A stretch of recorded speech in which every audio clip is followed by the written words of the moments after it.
to come up and say a few words.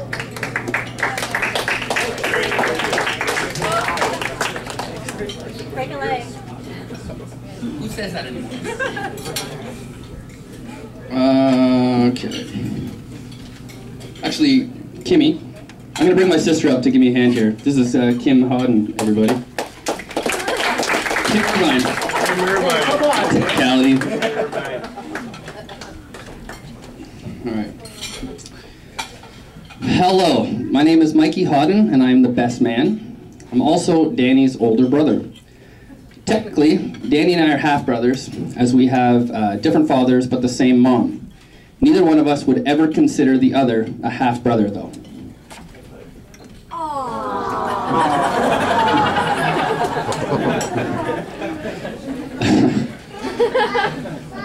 Danny is 6 years younger than I am. I was there when he was born. I was there to witness his very short-lived t-ball career, his short-lived hockey career, and his even short-lived speed skating career. I was there when he was a plus-size child, going from skinny to big, back to skinny, back to big, and then finally settling on this skinny but weird, awkward frame that you see here right now.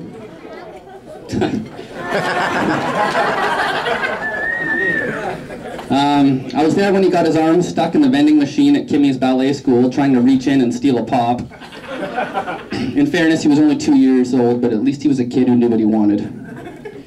The time he went over his handlebars on his bicycle the day before he left for a week-long trip to Scotland with our mother, he had a face full of black thread stitches and then had to take them out himself in a hotel room while our mom turned the other way squeamishly. This one's my favorite. I was there when he changed his name to Nigel for an entire summer. And he talked with an English accent. I mean, why wouldn't an overweight preteen decide to talk with an accent and change his name? That couldn't draw any more attention. Okay. His first call when he lost his virginity. Thank you. It was about 5 minutes after it happened, which is a bit strange, but I was still honored. Actually, that's the song, The Quest, that they would have been singing. Thanks, Tori. We wrote that song about Danny. Yeah. I was there when he would leave each summer to be a camp leader at John Island Camp, where he learned to canoe and kayak. At that camp, they spent many hours on the Benji Islands. I'm not sure if their son Benji is named after these islands, but if so, I'm glad all Danny's great memories weren't spent on Sugar Island, because Sugar Neil sounds more like a stripper's name.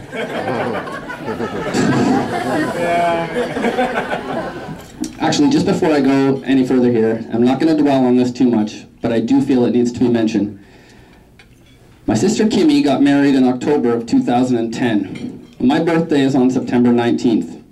Those two dates are pretty far apart, but if you were at my sister's wedding, you may have heard in my speech that I was a bit annoyed at how her wedding plans overshadowed my entire birthday. Okay. I swear I wouldn't let that happen again, yet here we are. Today is September 20th. Yesterday was my birthday. Any guesses what I did for my birthday? Wedding crap all day. Actually, I have no idea how old I am anymore because I'm no longer allowed to celebrate birthdays.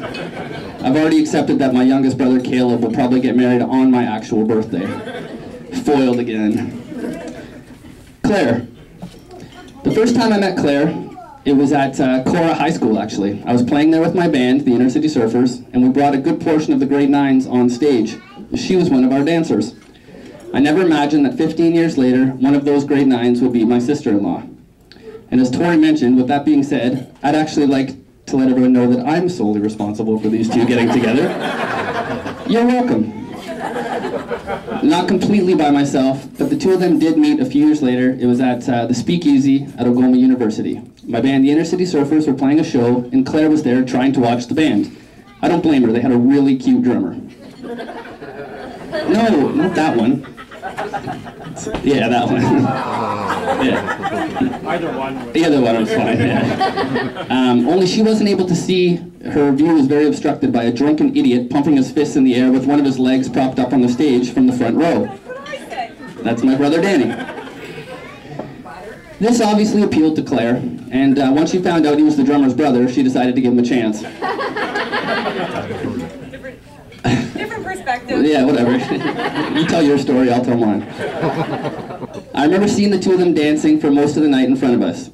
They ended up leaving the show together. This was the beginning of 2010 or so, and they haven't left each other's side since. See, Mom? Playing in a band for 12 years, making no money, and living in a van? It totally was worth it. It brought happiness to your youngest child. But no sign there? Yeah, alright. I'm still not completely sure what Claire saw in my brother during those days. He just returned home from living out of town. First in Ottawa, then Kitchener, and then with me even in Toronto for a little while. When he moved back to the Soo at the age of 25, he decided to get his own place. He knew he didn't want to move back into our parents' house. He wanted something cheap, but still something nice and to himself.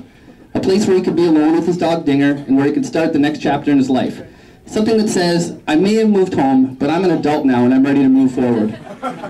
Instead of doing any of that, he moved into my parents' garage. I can't even imagine bringing Claire home for the first time that night after my band's gig. No, Claire, it's not the front door we'll be using. My apartment is just over here to the right, actually. Come on in, don't mind the garbage bins and the lawnmower. I'm just storing those for my father for a while until he can find somewhere to put them. Okay, they get the hint. But for whatever reasons may be, they fell in love in that garage. The two of them lived there for almost a year, only going into the actual house when they needed to use the washroom, or maybe to eat some of my parents' food, or if they needed to watch TV, or use the internet, or if they just didn't want to be in a garage anymore. Regardless, they spent a lot of time in there. Actually, I'd like to tell a quick personal story for a second. This one's directed at you, Mom. When I was in my early 20s, my mother took me on a trip to Calgary. We hit most of the touristy attractions, but on this one day in particular, we hopped in the rental car and drove into a little suburban area. I had no idea where she was taking me. As she looked around from the passenger window, she eventually told me to pull over in front of this particular house. I asked, why are we here? And she said, do you see that window in the bottom corner of that house there, Michael? I said, yes. Why are you showing me this? To which she replied, you were conceived in that room. Yeah. I said, Mom, I love that we're close, and we have a great relationship, but there are certain things I don't ever need to know, this being one of them. I never fully got over that. It's just nice to know that a little justice has been served. Now every time my mom pulls her car into our garage, she'll always know that Danny and Claire may have conceived her little grandson Benji right where she parks her car. Side note, this could be why Benji loves cars so much. I don't know. Yeah. Not only did Claire fall in love with Danny Neal, she also fell in love with Danny Unpossible. If you're not familiar with this alter ego of Danny, it's his magician name. That's right, Danny does magic. I wanted to do a big section of my speech on that, but I think that's funny enough on its own. Danny does magic. Claire also, no offense to Wilbert, he's actually awesome. But, Claire also fell in love with Danny's best friend, his dog Dinger.